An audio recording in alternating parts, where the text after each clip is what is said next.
안녕하십니까. 농지과학교실의 대표 강사 이재희입니다. 오늘은 원래 운동의 기술에 대해 동영상을 올리려고 하였지만 물리량에 대해 미진한 부분이 있어서 이 부분을 보충하고 가려고 합니다. 강의가 계속되면 물리량 부분으로 돌아오기가 힘들 것 같아서 지금 해두는 것이 좋을 것 같습니다. 오늘은 물리량의 크기를 정하는 측정에서 수반되는 오차와 유호 숫자의 계산 등에 대해 공부하고 크고 작은 수를 표현하는 표현법에 대해서도 알아보겠습니다. 오늘 동영상의 내용입니다. 물리량을 측정하여 수로 표현하는 기구로 계측기를 설명하고 측정에 따르는 오차를 처리하는 방법에 대해 살펴보고 유호 숫자를 정의하고 성질을 살펴본 다음에 유호 숫자를 연산하는 방법을 설명합니다. 큰 수의 물리량과 작은 수의 물리량에 붙이는 접두사를 알아보고 물리량을 표현하는 문자수로 그리스 문자를 설명하겠습니다. 자연현상을 탐구하는 과정은 현상을 관찰하는 것에서부터 출발합니다. 관찰은 인간의 오감인 시각, 청각, 후각, 미각, 촉각이나 기구를 통해 대상의 특성을 확인하는 행위로 관찰을 통해 개념을 잡고 개념에 수를 부여하여 물리량을 만들고 물리량을 현상에 적용하여 물리량의 크기를 정하는 과정을 가집니다. 이같이 현상에 대해서 물리량의 크기를 정하는 행위를 측정이라고 합니다. 자연현상은 측정하는 과정을 통해 비로소 수를 가지게 되지요. 물리량의 측정에는 계측기라고 부르는 측정 도구를 이용합니다. 온도를 예로 들면 차고 뜨거운 정도라는 개념을 온도라고 정의하고 온도를 계량하여 물리량으로 만든 다음에 온도계로 물체의 온도를 잽니다.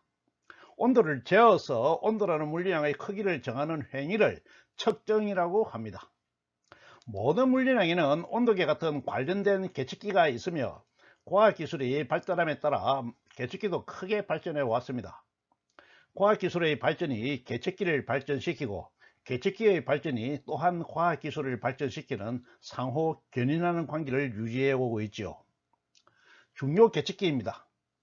기본 단위 물리량을 측정하는 자아, 저울, 시계, 온도계, 전류계, 농도계, 광도계 등이 있고 유도 단위 계측기로 전압계, 전류계, 소음계, 수소이온 농도계, 당도계, 압력계, 염도계 등 무수히 많습니다.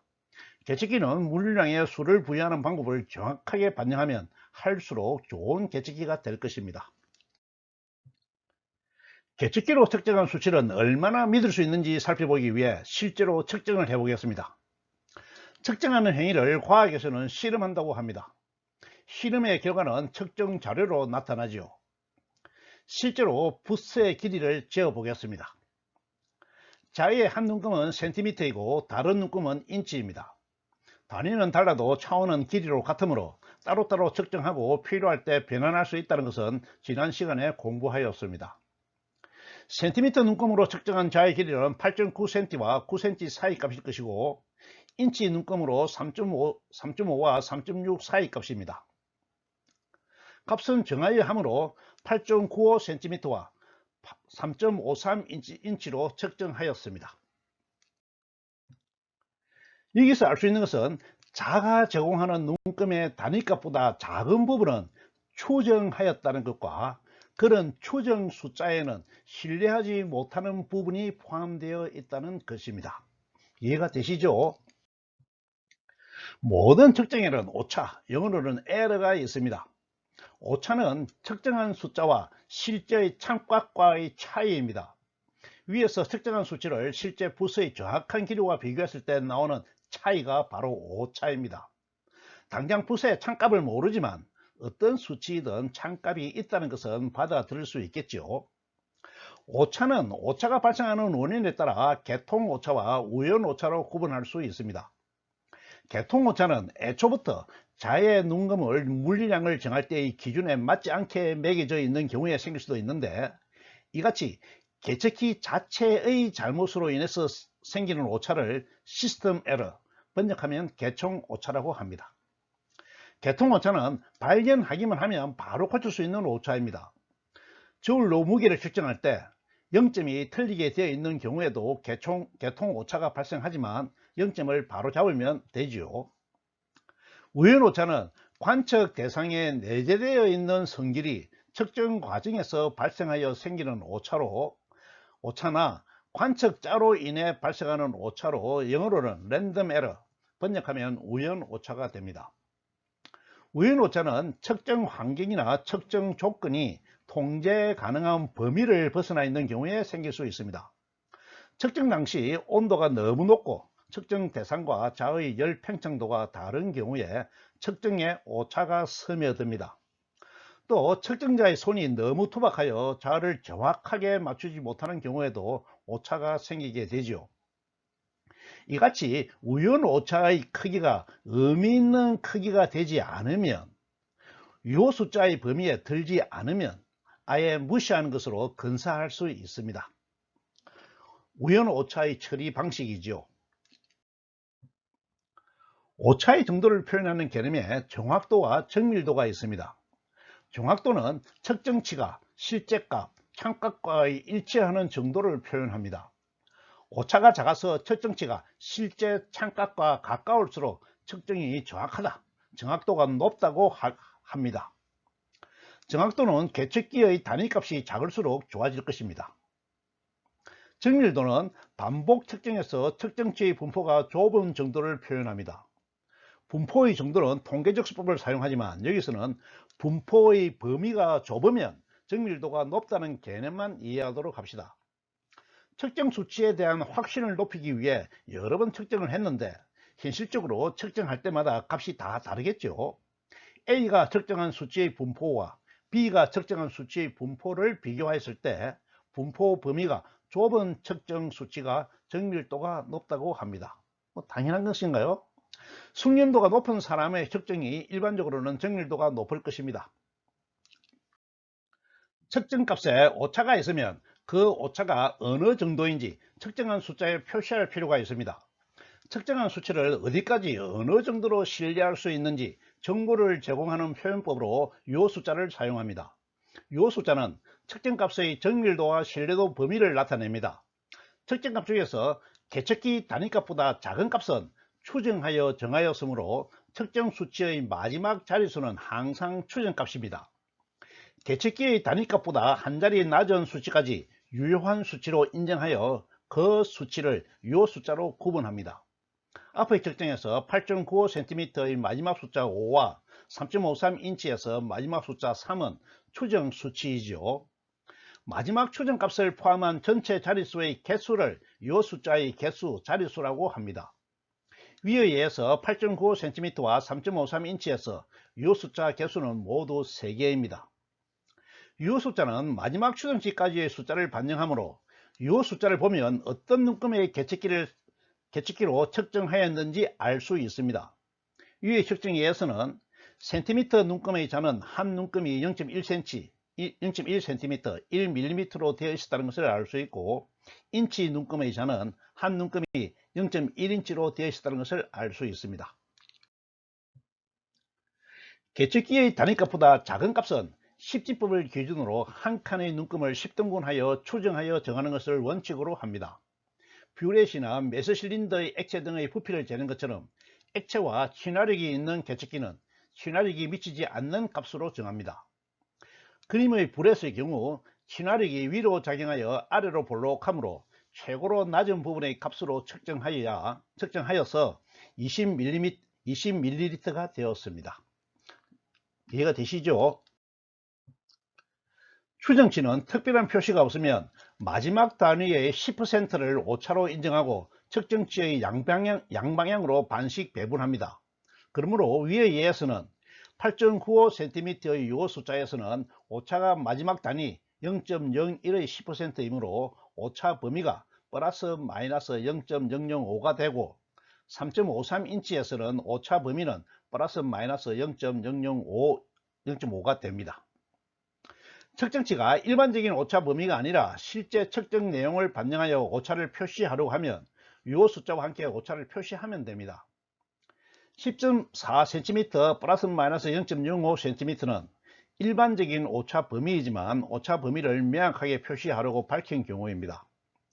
10.4cm 플러스 마이너스 0.1cm는 오차 범위가 2배로 넓어졌고 10.4cm 플러스 마이너스 0.2cm는 4배로 넓어져 그만큼 측정치의 신뢰도가 떨어집니다. 이해가 되시죠? 요 숫자에서 표시한 0이 어디까지 유효한지 알아보도록 하겠습니다. 숫자 사이의 0은 유효 숫자입니다.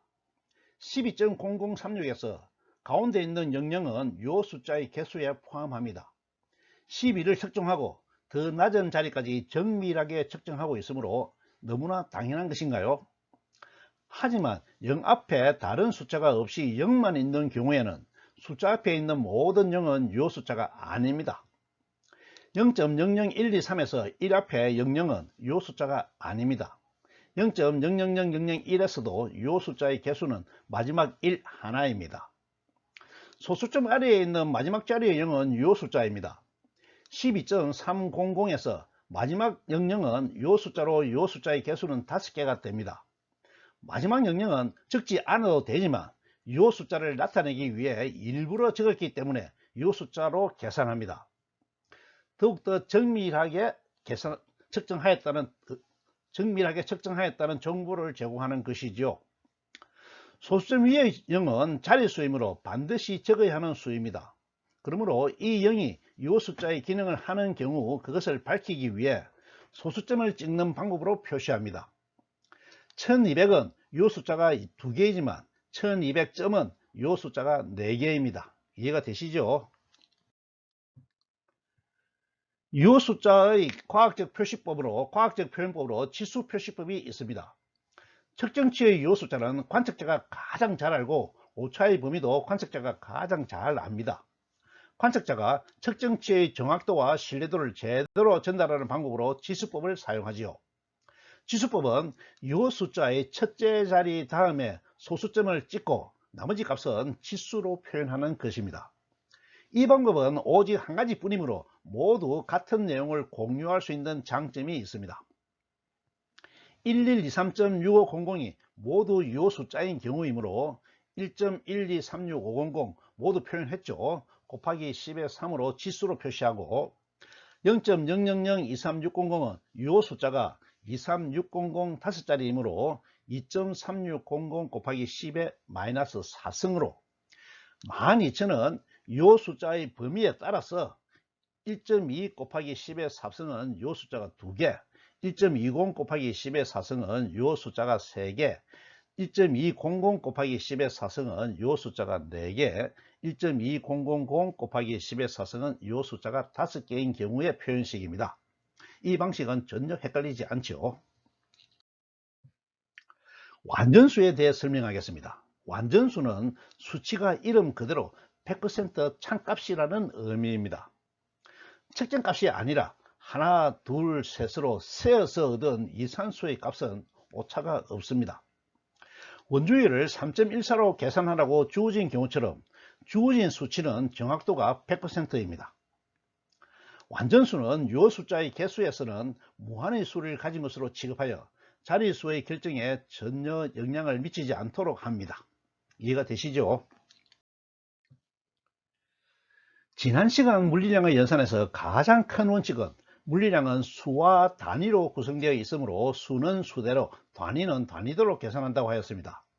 이 원칙에 유효 숫자의 지수 표현법을 더하여 수정을 하면 유효 숫자는 유효 숫자끼리, 지수는 지수끼리, 단위는 단위끼리 계산한다고 바뀝니다.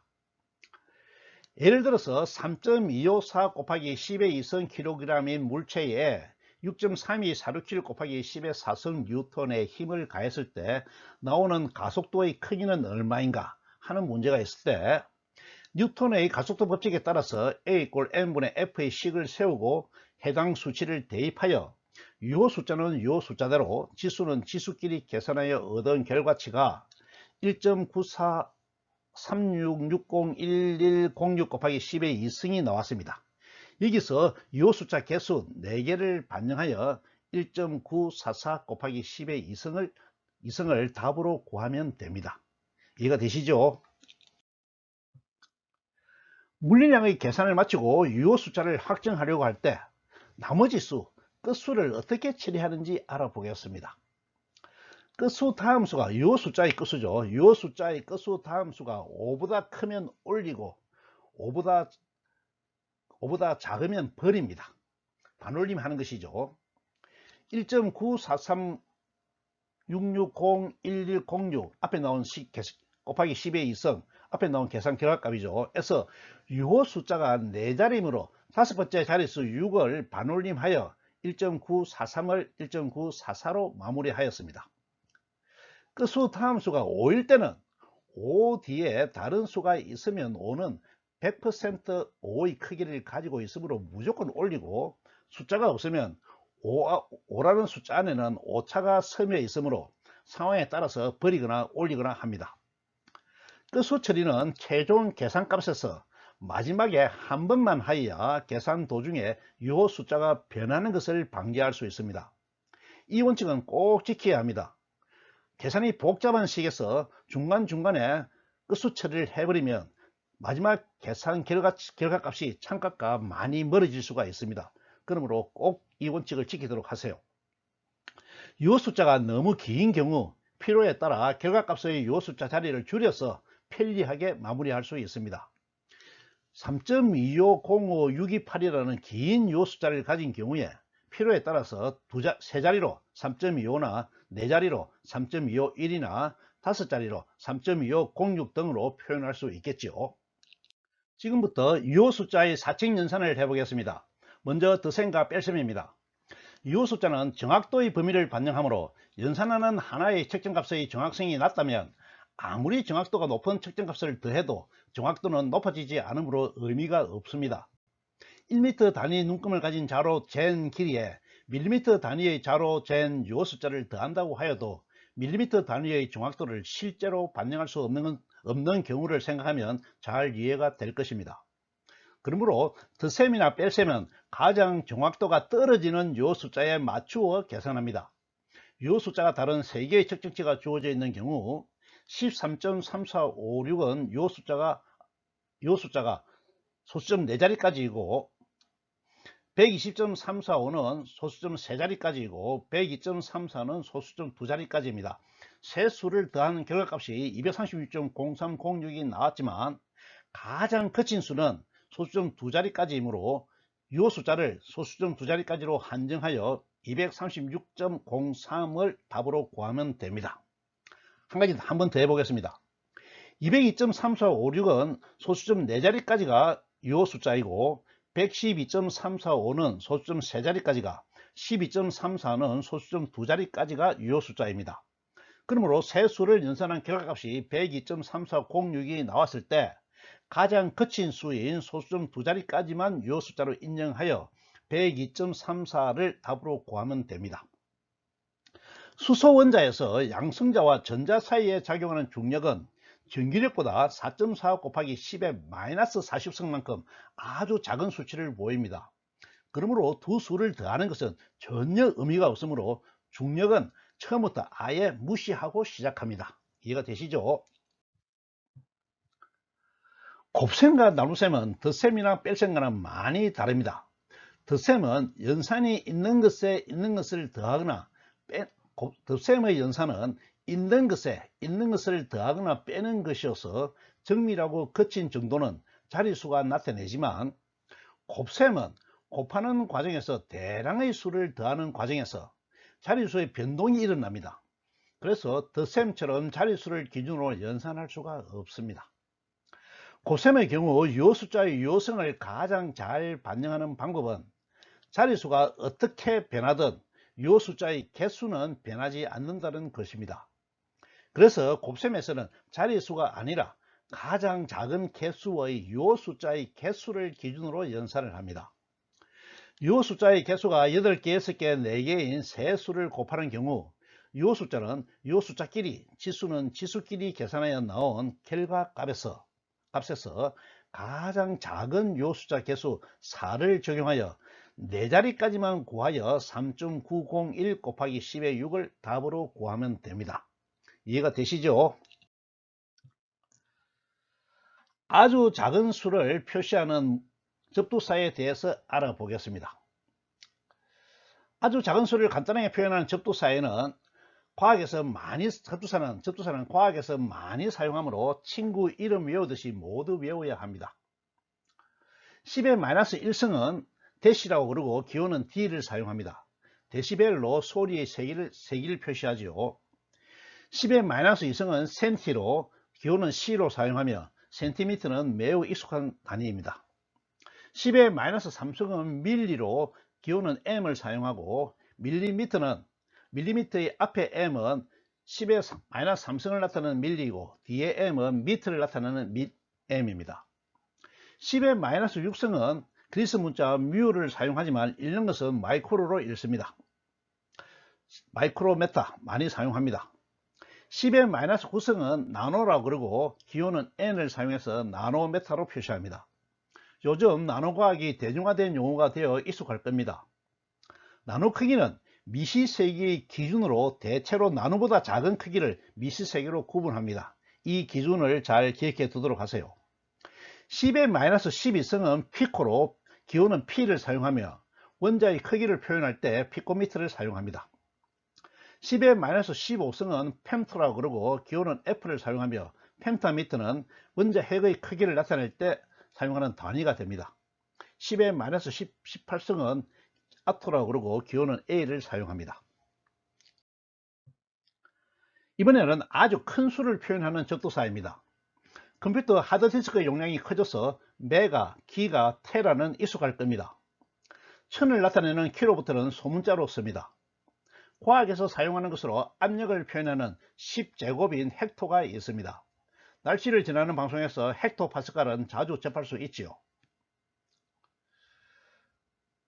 시간이 나면 각각의 기호를 차근차근히 살펴보시기 바랍니다. 물리량을 표현하는 그리스 문자 기호입니다. 과학 공부하는 가운데에 대부분의 글자를 만나게 됩니다. 정리해 두는데 의미가 있으므로 시간을 가지고 찬찬히 살펴보시기 바랍니다. 중요 글자의 쓰는 법을 알려드리겠습니다. 알파는 이렇게 씁니다. 제대로 써야 됩니다. 베타는 밑에서부터 위로 쓰고 감마는 오른쪽에서 왼쪽으로 써야 됩니다. 이렇게 쓰게 되면 R같이 보이기 때문에 안 됩니다. 델타는 밑에서부터 위로 올라가는 원칙이라 하는데 위에서 밑으로 내려서도 관계는 없겠습니다. 나머지 글자는 수업 시간에 나올 때마다 설명해 드리도록 하겠습니다. 오늘 강의한 내용을 요약하겠습니다. 물리량의 크기를 정하기 위해서는 측정을 해야 하고, 측정은 계측기가 제공하는 단위값보다 작은 부분은 실질법에 맞추어 근사적으로 추정한다는 과정을 이해하였습니다. 한마디로 근사법이죠. 과학은 근사하는 과학은 근사하는 학문입니다. 유효 숫자의 계산에 있어서 측정한 수치를 유효 숫자라고 하여 수치에 대한 정확도가 신뢰도를 제공하고, 유효 숫자는 유효 숫자의 수가 의미를 가지는 범위 안에서 덧셈과 뺄셈을 하고, 너무 정밀한 수는 의미가 없다는 것이죠. 곱셈은 유효 숫자의 개수에 해당하는 범위로 유효 숫자의 의미를 지킨다는 것을 이해하였습니다. 아주 큰 수의 물리량과 아주 작은 수의 물리량을 간단하게 표현하는 접두사를 알아보았고, 물리량을 표현하는 그리스 문자 기호도 알아보았습니다. 물리량의 과학적 표현은 접두사를 사용하는 것이 아니라 유효 숫자와 지수를 사용하는 것으로, 물리량의 계산은 수는 수끼리, 이때 수는 유효 숫자죠. 유효 숫자는 유효 숫자끼리, 지수는 지수끼리, 단위는 단위끼리 계산한다는 것을 잘 이해하였습니다. 다음 시간에는 원래 하기로 계획하였던 운동현상을 분석하는 준비 단계로 운동을 기술하는 물리량을 공부하도록 하겠습니다. 오늘 강의는 이것으로 마칩니다. 감사합니다.